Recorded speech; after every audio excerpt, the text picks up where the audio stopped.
Doctor साहब, बुद्ध के पास एक बार एक व्यक्ति आया सुबह सुबह और उसने कहा कि इस संसार में ईश्वर है और उसने इस संसार की रचना की है। जी, जी, और बुद्ध से भी उसने उनका मत जानना चाहा, लेकिन बुद्ध ने उसको जो है इनकार करते हुए बोला कि नहीं, इस संसार में ईश्वर नहीं है और ईश्वर की रचना उसने नहीं की है। इसी प्रकार से दोपहर होते होते एक और आदमी आया और उसने भी कुछ ऐसा ही प्रश्न बुद्ध से किया कि इस संसार में ईश्वर नहीं है और ईश्वर ने संसार की रचना नहीं की है। तो बुद्ध ने सुबह जो व्यक्ति आया था उसके विपरीत उसको आंसर दिया और कहा कि नहीं नहीं, इस संसार में ईश्वर है और ईश्वर ने ही संसार की रचना की है। और शाम होते होते एक व्यक्ति और आया और उसका भी कुछ प्रश्न ऐसा ही था कि क्या इस संसार की रचना ईश्वर ने की है, क्या इस संसार में ईश्वर है। तब बुद्ध ने उससे कुछ नहीं कहा, आंखें बंद कर ली और मौन धारण कर लिया। और बुद्ध को ऐसा करते हुए देखकर वह व्यक्ति भी आंखें बंद करके मौन धारण करके वहीं बैठ गया और कुछ देर बाद बुद्ध का धन्यवाद करता हुआ वहाँ से चला गया। तब बुद्ध ने उन्हें समझाया, आनंद को, कि सुबह वाला व्यक्ति एक अवधारणा लेकर आया था, वो प्रश्न लेकर नहीं आया था, अपनी बात लेकर आया था, वो उसने मुझसे कही। दोपहर वाला व्यक्ति भी एक प्रश्न लेकर नहीं आया था बल्कि अपनी अवधारणा लेकर आया था, और दोनों की अवधारणा तोड़ना मेरा कर्तव्य था। क्योंकि जो सुबह वाला व्यक्ति है उसने भी ईश्वर को खोजा नहीं है और दोपहर वाला व्यक्ति है उसने भी ईश्वर को खोजा नहीं है, और दोनों ही एक धारणा बना के बैठे हुए हैं कि ईश्वर है और ईश्वर नहीं है। तो बिना ईश्वर को खोजे और जब तक ईश्वर ना मिल जाए तो हम कैसे कह सकते हैं कि ईश्वर है या नहीं है। तो इसी प्रकार से जो 10 गुरुओं ने यदि किसी प्राकृतिक शक्ति में विश्वास किया जिसको ईश्वर माना या रब माना, तो दूसरी तरफ जो है बुद्ध ने इन बातों से इनकार किया कि इनका जवाब बुद्ध को नहीं मिला है, वे कोई उत्तर नहीं देते हैं, और बुद्ध जब तक बुद्ध को उत्तर नहीं मिलता है तो वो कभी भी जवाब नहीं देते हैं। तो इसमें हम क्या समझें कि बुद्ध जो है कहीं ज्ञान में कम रह गए उन 10 गुरुओं के मुकाबले, या 10 गुरुओं ने कहीं गलती की। ऐसा है, ये बुद्धि विलास के प्रश्न है ना। बुद्धि विलास इसलिए कि देखिए, आपकी ही बात से निकल आ रहा है कि बुद्ध ने कहा कि जब तक खोजोगे नहीं, है ना।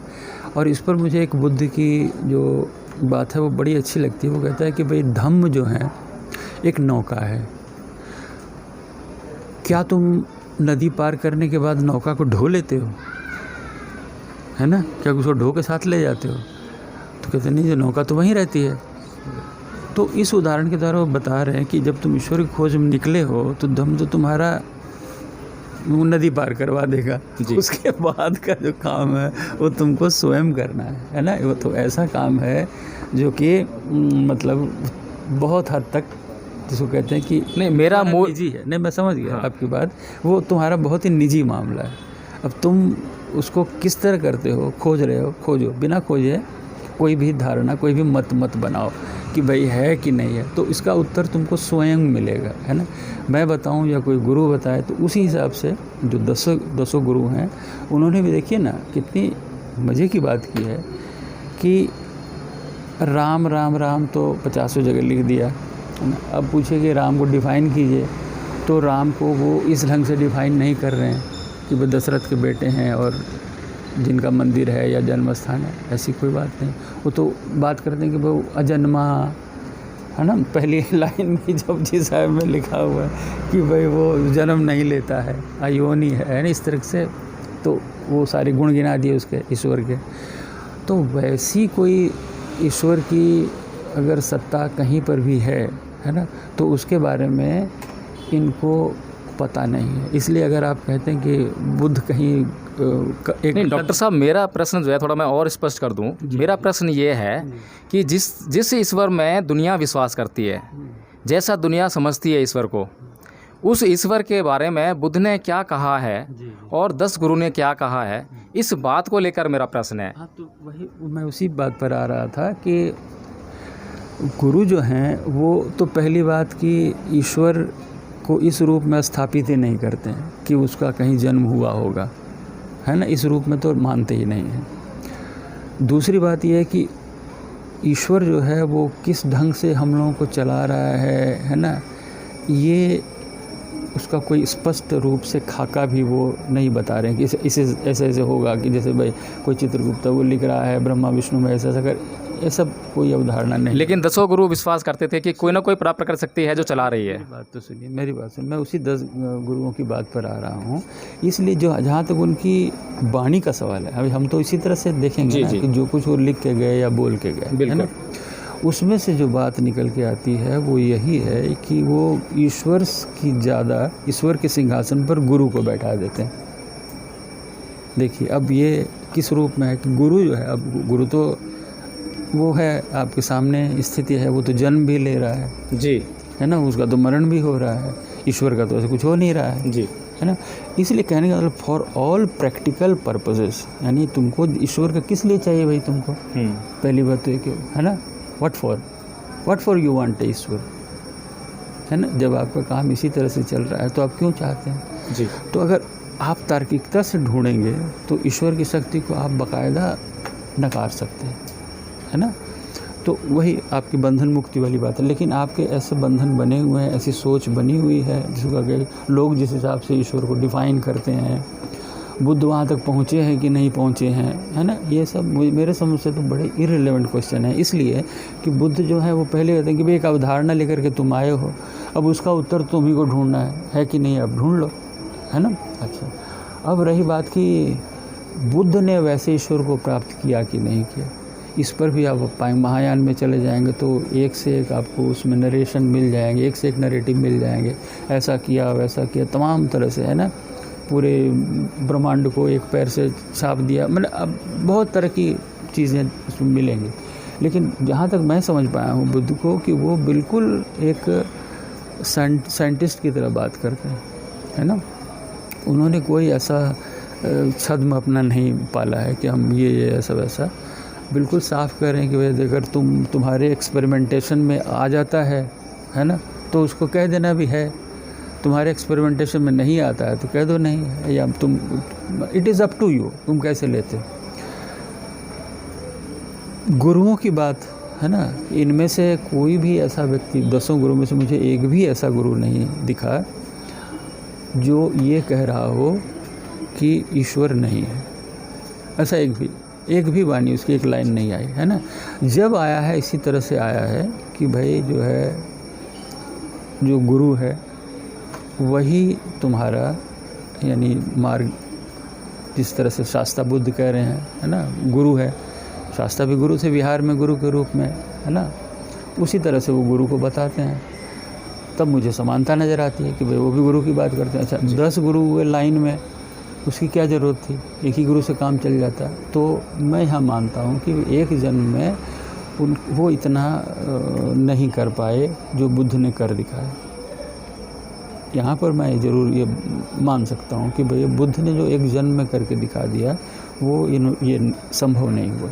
अच्छा, अब इनमें से कोई भी गृहस्थ नहीं था, आप देख ही रहे हैं, सॉरी, कोई भी परिव्राजक नहीं था, वो सब गृहस्थ धर्म में थे और समाज में रहते हुए उन्होंने कुछ हासिल किया, समाज के लिए कुछ किया, किसी ने थोड़ा, किसी ने ज़्यादा, और एक तरह से एक समाज को संगठित किया। क्योंकि तब के हालात ये थे, मुग़ल शासन था, मुग़ल आक्रांता थे, समाज में भेदभाव बहुत ज़्यादा था, वर्ण व्यवस्था पूरी तरह से लागू थी, है ना, और अत्याचार दुनिया भर के थे, है ना। उस तरह से उन्होंने जो समाज बिखरा हुआ था उसको एक प्लेटफॉर्म पर, है ना, जिसको आप कहते हैं दलित जाति, शूद्रों को भी मंदिर में घुसने का अधिकार नहीं, ये सब तमाम तरह की जो जहालतें और बेवकूफ़ियाँ थी, है ना।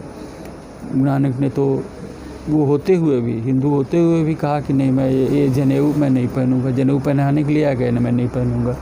क्यों नहीं पहनोगे, तो ये तो टूट जाता है, कोई ऐसा जनेऊ दो जो नहीं टूटे, है ना। फिर उसका उन्होंने एक्सप्लेन किया कैसा जनेऊ होना चाहिए, तो उसमें वो पंचशीलों की बात है, कुछ जनेऊ तो पंचशील वाला होना चाहिए। तो कहने का मतलब कि जो ये समाज को जगाने वाली, जागरूकता वाली स्थितियाँ हैं, वो तो वही बात कह रहे हैं जो बुद्ध कह रहे थे 2500 साल पहले। जी, वही उन्हीं बातों को सामने रखा। अब यह है कि उसमें उन्होंने कुछ स्थिति के हिसाब से कुछ उन्होंने परिवर्तन किए। परिवर्तन ये कि भैया आप संगठित होइए, संघ की बात हो गई, संगठित हो गई। धम्म के रूप में आप जब शीलों का पालन करेंगे तब आपको एक शक्ति प्राप्त होगी, है ना, धम्म की शक्ति प्राप्त होगी, तब आप अपनी मुक्ति का द्वार आपको मिलेगा, तब आप अपने बंधन तोड़ पाएंगे। जो अत्याचार आप पर होते हैं वो अब उनका आप मुकाबला कर पाएंगे।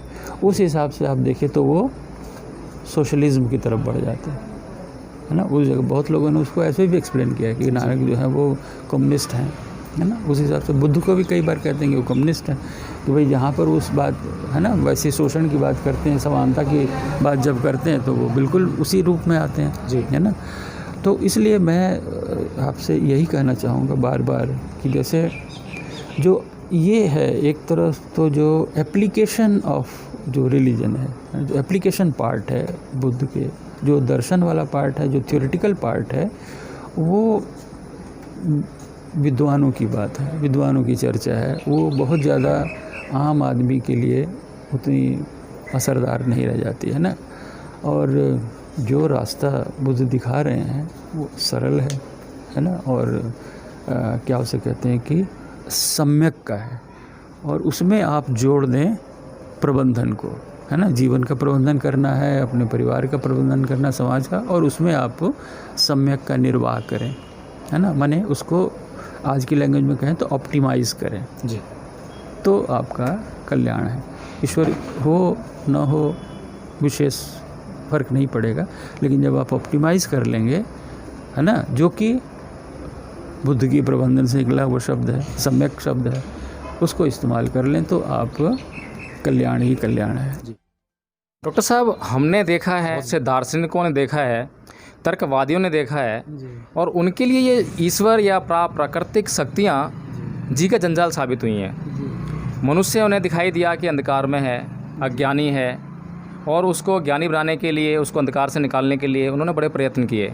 10 गुरुओं ने भी अपने आप को कभी प्राकृतिक शक्तियों से नहीं जोड़ा, ना ही अपने आप को ईश्वर कहा, लेकिन सिखों ने उनको उसी तरह से ईश्वर की तरह देखा और उसी तरह से पूजना शुरू कर दिया, जैसे कि हिंदू ईश्वर की पूजा करते हैं और अन्य धर्म जो है प्राकृतिक शक्तियों में विश्वास करते हैं। इस तरह से हम देखते हैं कि सिख समुदाय भी हमें जो है उस अज्ञानता का शिकार होता हुआ दिखाई दिया, जो कि फिर तर्क से दूर जब कोई व्यक्ति अज्ञानता का शिकार होता है तो तर्क से दूर होता जाता है, और जैसे जैसे तर्क से दूर होता है तो वह अपने कल्याण के लिए ज़रूरी चीज़ों को नहीं जुटा पाता है।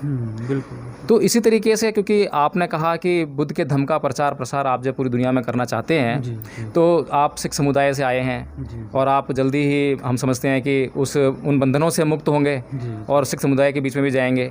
तो आप सिख समुदाय को कैसे समझा पाएंगे कि जो प्राकृतिक शक्तियाँ हैं उनका जीवन से कोई लेना देना नहीं है, और मनुष्य अपनी शक्तियों के बल पर ही जो कुछ चाहे अपना कल्याण कर सकता है? नहीं, तो ये तो देखिए ना, गुरुओं ने तो ये क्या कहते हैं घुट्टी पिलाई है। सिख धर्म में तो घुट्टी पिलाई कि भाई तुमको किरत करनी है, यानी मेहनत करनी है। जो कुछ तुमको प्राप्त करना है अपनी मेहनत से प्राप्त करना है। अब मेहनत से प्राप्त करके, है ना, अब तुम ये कहो कि नहीं हम अहंकारी हो जाएं इसमें, है ना, ये सब मेरी मेहनत का फल है, इसलिए थोड़ा वो ब्रेक लगाते हैं जी, है ना। ब्रेक लगाते हैं भाई, अहंकार का मतलब उसमें आने देना, है ना। बुद्ध भी वही कहते हैं कि वो एक राग और द्वेष से ऊपर हटने की बात है। उसको सिंपल माने शब्दों अर्थों में, है ना। अब राग और द्वेष आप सिखों को समझाएगा नहीं समझ में आएगा राग द्वेष क्या होता है ना जी। साधारण सी बात है कि भाई वो इस तरह से गुरुओं ने उनको समझाया कि भाई क्योंकि मेहनत का जनता थी, किसानी काम करने वाले, मजदूरी काम करने वाले, उनके बीच में जाके नानक काम कर रहे हैं तो उनकी भाषा में समझा रहे हैं कि भैया तुम अहंकार मत करना, है ना, हौम्य मत पालना। हौम्य को वही बात है कि हौम्य मत पालना, तुम मेहनत से उपजाए हो, बहुत अच्छा किए हो, यही उचित है, लेकिन उसका अहंकार मत पालना। जी। उस अहंकार से बचाने के लिए उन्होंने एक उनको दे दिया गुरु का सहारा कि भाई गुरु की तुम उसको कृपा समझना। ऐसा नहीं करेंगे ईश्वर की कृपा समझना, बिल्कुल गुरु की कृपा समझना। अब गुरु जो है आप देखेंगे कालांतर में हमारे यहाँ क्या हुआ, गुरु ग्रंथ साहब बन गया। अब वो देहधारी से भी अलग हो गया। तो आप इसको समझिए एक प्रोसेस है।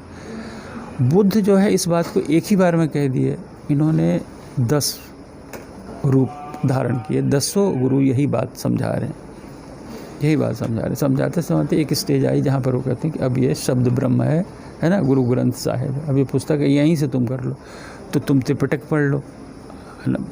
भगवान बुद्ध ने सुत्तों का पहले बात की कि सुत्तों, अब आप उसको सरल भाषा में अगर कहें 2500 साल बाद, है ना, तब की जनता जिस तरह की है, जिस तरह का उसका मेकअप है, उसको उस रूप में बताना है, तो ये बात गुरुओं ने बताई जी।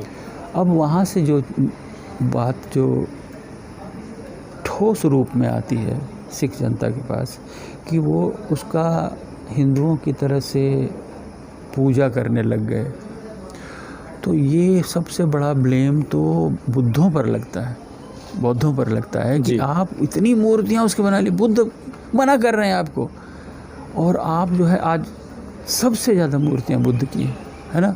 महायान तो सोचिए कि कितनी मूर्तियों पर आधारित हो गया। उसी तरह से देवी देवताओं और तमाम तरह के बोधिसत्वों की भी मूर्तियाँ बनके और पूजा होने लग गई। बिल्कुल, जबकि ऐसा कभी भी बुद्ध ने नहीं चाहा था। बुद्ध सिद्धांतों में इनका कोई समावेश नहीं। तो उसी तरह से ये विकृतियाँ हैं, धर्मों की ये विकृतियाँ हैं, वो इसमें भी आ गई, सिख धर्म में भी आ गई, और हिंदू धर्म में तो पहले से मौजूद थी, है ना। इसलिए वहाँ तो जुड़ाव ही होता चला गया, है ना। तमाम तरह की विकृतियाँ हैं, है ना। उन्हीं पाखंडों को दूर करने के लिए, वहाँ तो पहले पाखंड, उन्हीं पाखंडों को दूर करने के लिए बुद्ध को इतना संघर्ष करना पड़ा, है ना। जो यज्ञों की बलि और ये सब जो जीव हिंसा इत्यादि ये सब थी, इन सब के विरोध में ही तो बुद्ध ने नारा दिया ना जी।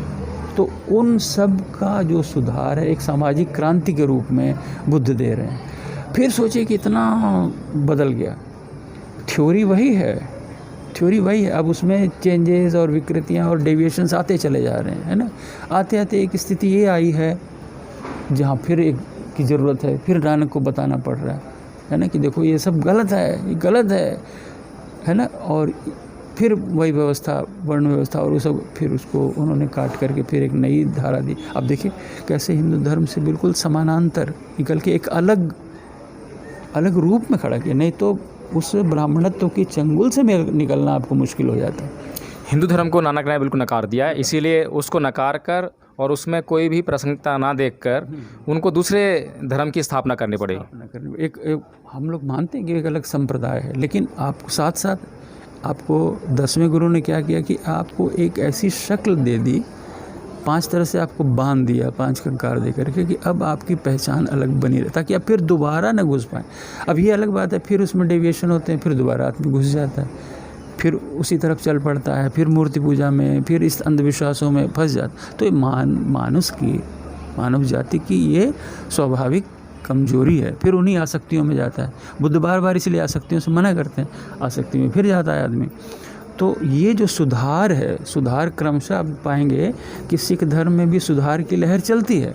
जैसे दयानंद सरस्वती आते हैं, उधर सुधार करते हैं, मूर्ति पूजा के खिलाफ हैं, तो हिंदू धर्म में भी सुधार की प्रवृत्ति जो जगी, कुछ महापुरुष आए, और फिर उसी तरह से सिख धर्म में भी जब कुरीतियाँ आने लग गईं, उनका भी सुधार एक अकाली लहर के रूप में आया है। तो मैं बताऊं कि ये बुद्ध इसको बहुत अच्छी तरह कहते हैं कि ये परिवर्तनशील है जी, है ना। हर चीज़ तो परिवर्तित हो रही है और ये कोई बुराई नहीं है। आप बुद्ध के होते हुए भी देखिए कितनी धाराएं निकल गई थी उसमें से, है ना। और आज मैं समझता हूँ कि पूरी विश्व में कितनी शाखाएं हैं बुद्धिज़्म की, है ना। सब में थोड़े भेद सब में हैं, लेकिन मूलभूत जो चीज़ है कि भाई आप पंचशील का पालन करोगे तभी आप बुद्धिस्ट हो, है ना। बाकी आप जापानीज़ हो, किस ढंग से करते हो, किस ओन से चीवर पहनते हो, किस ढंग से लेट के प्रार्थना करते हो, कि वो सब मतलब नहीं है। मूलभूत जो है वो चीज़ पर सब में समान है कीजिए, और उसमें वो जो चीज़ जुड़ जाती है, जिसको मैं जोड़ने की कोशिश कर रहा हूँ कि आज का आदमी ज़्यादा साइंटिफिक है, ज़्यादा साइंटिफिक ढंग से सोचता है, तमाम तरह के गैजेट्स हैं, तो भाई गैजेट्स में आप ऑप्टिमाइज़ कीजिए, है ना। उस नए सिद्धांत को बुद्ध का ही दिया हुआ है, एक नए तरीके से मैं रख रहा हूँ कि भाई देखिए इन जातक कहानियों के माध्यम से आप ये सम्यक के सिद्धांत को अपना लीजिए, है ना। अष्टांगिक मार्ग तो चले ना चले मुझे नहीं मालूम, लेकिन आप ऑप्टिमाइज़ करना तो सीख ही लो, है ना। ऑप्टिमाइज़ कर लोगे तो अब तुम बुद्ध के हो जाओगे कि गुरु के हो जाओगे, इससे कोई लेना नहीं है ना। लेकिन आप एक अच्छी स्थिति में हो जाओगे, है ना, बेटर। जी बहुत धन्यवाद डॉक्टर साहब।